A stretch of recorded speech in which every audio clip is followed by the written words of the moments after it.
extraterrestrial, let me put it another way, non-human intelligence that's communicating with us, I'm going to tell you how I think they communicate with us. And I go back to the Greeks again, okay? And the Greeks had this idea of muses, you know the muses?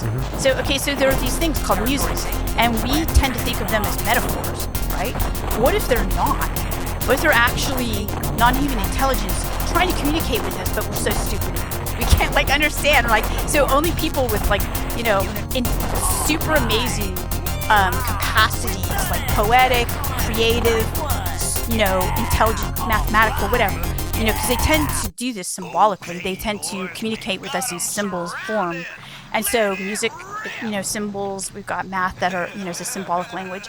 And so muses are probably a good idea for me of what this would be. Now, would muses have spaceships, or those things that we call physical counterparts to what they are? That's another question altogether. But if, now, why would I think this? Because if you look at the history of our space programs, both Russian and American, you're going to find some pretty weird stuff. Pretty weird history there, Lex.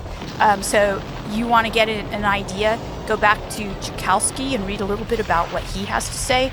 If you look back at the history of our space programs, the viable space programs are both Russian and American, and